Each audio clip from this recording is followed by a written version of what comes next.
Hello, student. Welcome to the social science class. We are continuing the chapter Universal Adult Franchise. अभी तक हमने election commission study कर लिया कि किस तरह से वोटिंग प्रोसेस होता है वो स्टडी कर. Today we are going to study the understanding elections in India. India के अंदर इलेक्शंस कैसे होते हैं अंडरस्टैंड करो. कि अंडरस्टैंड कि मैं आपको समझाऊंगी अंडरस्ट कि आपको सब इलेक्शंस किस तरह से हमारी कंट्री के अंदर होते हैं. ठीक है, this is the main topic है कि इलेक्शंस किस तरह.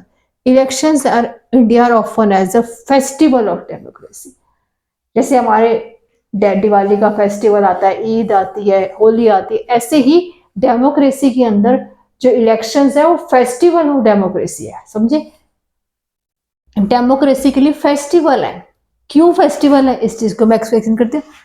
A time when citizen represent and exercise right to choose represent freely and free. हम सिटीजन जो है हम अपनी मर्जी से जिसको भी हम जैसे जो रिप्रेजेंटेटिव, मैंने अपनी प्रीवियस वीडियो में बताया कि कैंडिडेट्स को भी रजिस्टर्ड जैसे रूल्स एंड रेगुलेशंस रजिस्टर्ड करना पड़ता है प्रॉपर. तो जो भी हम अपनी मर्जी से किसी भी रिप्रेजेंटेटिव को चूज. जैसे आज जो सरकार चल रही है हमें नहीं अच्छा लग रहा कि गवर्नमेंट अच्छी तरह वर्क नहीं कर रही. जब हमारे इलेक्शंस का टाइम होता है तो हम अपनी गवर्नमेंट को रिप्रेजेंटेटिव को चेंज कर सकते हैं, अपनी मर्जी से चूज कर सकते हैं. तो ये फेस्टिवल है डेमोक्रेसी के लिए कि सिटीजन्स के पास राइट है कि वो, मैंने कहा राइट टू वोट है. आफ्टर 18 ईयर्स के पास हमारे पास राइट टू वोट है कि हम अपनी मर्जी से सरकार को चुन सकते हैं. किसी भी कैंडिडेट को रिप्रेजेंट मेजोरिटी ऑफ वोट से विन करा सकते हैं कि अपनी मर्जी से रिप्रेजेंटेटिव चुन सकते हैं जो हमारी नेशनल स्टेट का या नेशन का रिप्रेजेंटेट करे कि हमारी कंट्री को किस तरह से वर्किंग करना है, रन करना है, चलाए, जो हमें रिप्रेजेंटेटिव अच्छा लगता है, जिसकी पॉल हमें अच्छा लगता है. ठीक है, जैसे आज जो हमें गवर्नमेंट नहीं अच्छी लग रही, हम जब इलेक्शंस के टाइम हमें चेंज दूसरी पर्सन रिप्रेजेंटेटिव को मौका देके देखना चाहेंगे कि ये किस तरह से वर्किंग कर रहे हैं. अंडरस्टैंड दिस टॉपिक कि किस तरह से, जैसे हमारे दिवाली फेस्टिवल आता है तो ये फेस्टिवल ऑफ डेमोक्रेसी है. क्या डेमोक्रेसी है? इलेक्शंस. ठीक है, हमारी कंट्री के अंदर वेरियस लेवल ऑफ इलेक्शंस होते हैं. समझे, various level. Lok Sabha election, state legislative and local body. Lok Sabha elections जो होते हैं वो नेशनल लेवल पे होते हैं. नेशनल. ठीक है, ये क्या होते हैं? स्टेट लेवल पे. और ये लोकल बॉडीज, ये देखो मैं पहले आपको ये नेशनल लेवल पे लोकसभा के इलेक्शंस होते हैं. स्टेट लेवल पे होते हैं स्टेट लेवल. और जो लोकल बॉडीज है, जो म्युनिसिपल कॉर्पोरेशन के हो गए, पंचायत के इलेक्शंस हो गए, ये सब लोकल बॉडी. जो डिस्ट्रिक्ट लेवल भी हम कह सकते हैं इसे हम डिस्ट्रिक्ट लेवल भी कह सकते हैं. ठीक है, ये डिस्ट्रिक्ट लेवल पे होते हैं. ये centre level, centre, state and district. ठीक है, जो सेंटर लेवल पे होते हैं, जो मेंबर्स लोकसभा के होते हैं, वो मेंबर्स ऑफ पार्लियामेंट कहते हैं. हम क्या कहते हैं उन्हें? Members of parliament.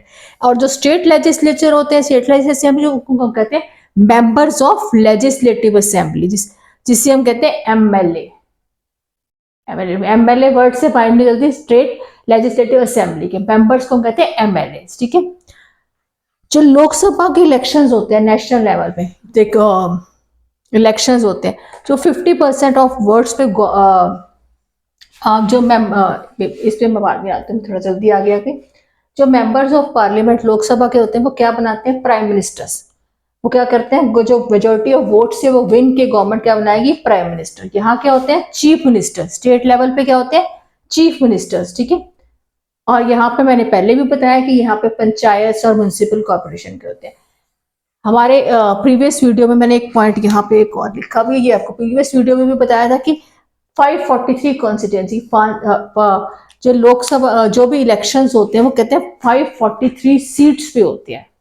ये अलग अलग स्टेट्स पे अलग अलग टाइम पे होते हैं, पीरियोडिकली टाइम पे होते हैं. अब सारी कंट्री में एक टाइम तो इलेक्शंस नहीं करवा सकते ना हम लोग, तो periodically time to time elections होते हैं.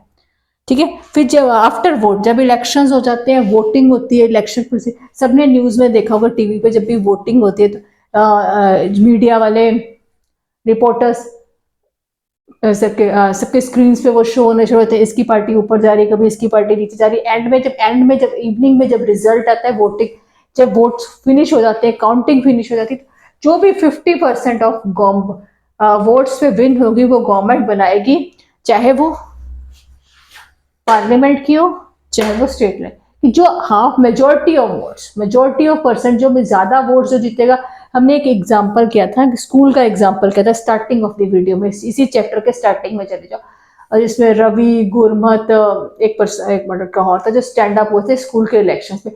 देखा था गुरमत ने 33 वोट्स जीते थे, रवि ने 18 और एक पर्सन और था उसने नेम, तो उस लड़के ने 12, जो 33 वाला था वो विनर था। इसी तरह से जो मेजोरिटी ऑफ वोट, जिस पर्सन को ज्यादा वोट्स मिलेंगे वो क्या होगा, विनर होगा।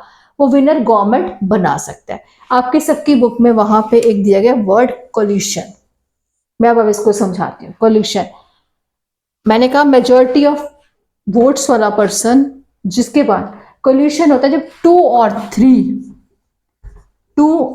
थ्री पर्सन्स मेजोरिटी से वोट बनाते हैं, मेजोरिटी वोट से गवर्नमेंट बनाते हैं।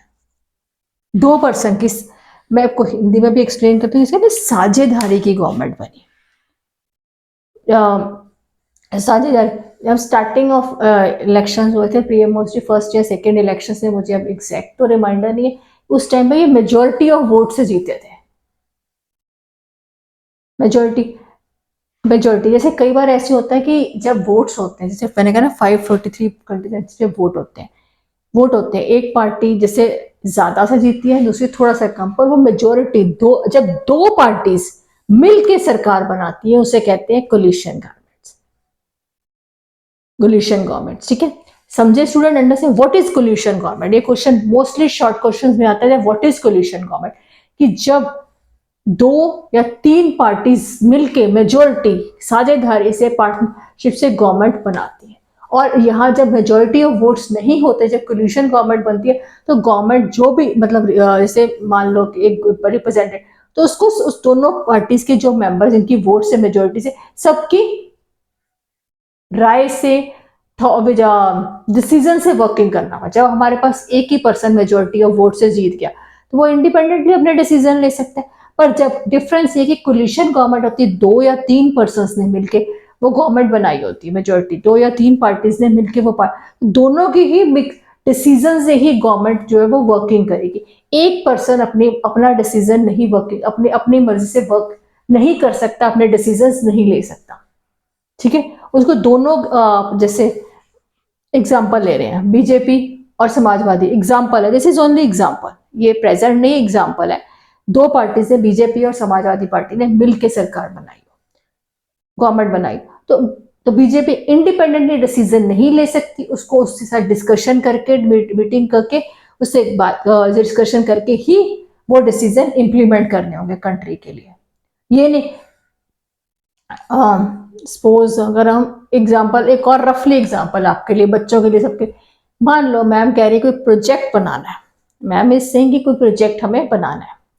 ठीक है, प्रोजेक्ट बनाना है, मैम ने टीम बना दी, 3 या 4 पर्सन की टीम बना दी, ये 4 पर्सन बैठ के ये प्रोजेक्ट करेंगे, ये मॉडल बनाएंगे, जो भी मॉडल मैम ने आपको वर्किंग के लिए दिया, एग्जाम्पल लिया, मेरे माइंड में भी स्ट्राइक किया, तो लिए, तो क्या एक पर्सन वो इंडिपेंडेंटली टीम वर्क है, तो आपको क्या एक पर्सन तो मॉडल सारा मॉडल बना के नहीं रख देगा, उसको सबके एक लीडर बन जाएगा, बाकी जो 3 होंगे उनको अपनी डिसीजंस देंगे, अपनी थॉट्स देंगे, हमें इस मॉडल में ये प्रोसीजर करना, फिर जो रिप्रेजेंटेटिव जो लीडर होगा वो डिस्कशन करके उससे फाइनल डिसीजन इम्प्लीमेंट।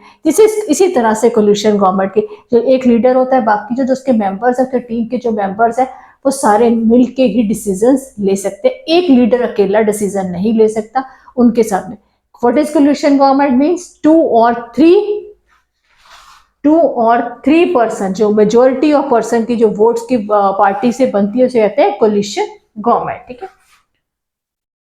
हाँ एक पॉइंट मेरे से स्किप हो गया था, स्टेट लेजिस्लेटिव असेंबली को जो हमने यहाँ डिस्कस किया ना, स्टेट लेवल जो सीएम वाले चीफ मिनिस्टर्स, ये मोस्टली डिफरेंट लैंग्वेजेस में, आपके सबके बुक में एक ब्लॉग दिया गया लेट्स एक्सप्लोर का, उसको डिफरेंट लैंग्वेजेस में भी कहा जाता है। विधानसभा के इलेक्शंस हैं, नियमा सभा के इलेक्शंस भी नेम दिया जाता है, जैसे स्टेट लेजिस्लेटिव असेंबली के डिफरेंट नेम से भी बोला जाता है, दैट इज विधानसभा इलेक्शंस है, नियमा सभा इलेक्शंस। ठीक है, और आप सबकी बुक में क्वेश्चन भी दिया गया, difference between MPs and MLAs. मुझे इसका आंसर वैसे आप कमेंट्स में भी बता सकते हैं, पर फिर भी मैं ये आप सबके लिए कमेंट्स के लिए क्वेश्चन है, यहाँ पे मैंने डिस्कस कर दिया है सारा चीज। व्हाट इज इट, ये क्वेश्चन आप सबको कमेंट्स में बताना कि डिफरेंस क्या है, what is the difference between the MLAs and MPs. मैं नहीं डिस्कस करूंगी, मैं इसको नहीं बताऊंगी, आप सबको इसी टॉपिक के अंदर मैंने बता दिया। एक बार फिर से हम रिकॉल कर लेते हैं, इलेक्शंस इंडिया के अंदर डेमोक्रेसी के फेस्टिवल्स होते हैं, क्योंकि इंडियन के सिटीजन के पास राइट है, वोट है कि हमने रिप्रेजेंटेटिव को इलेक्ट करना है, ठीक है।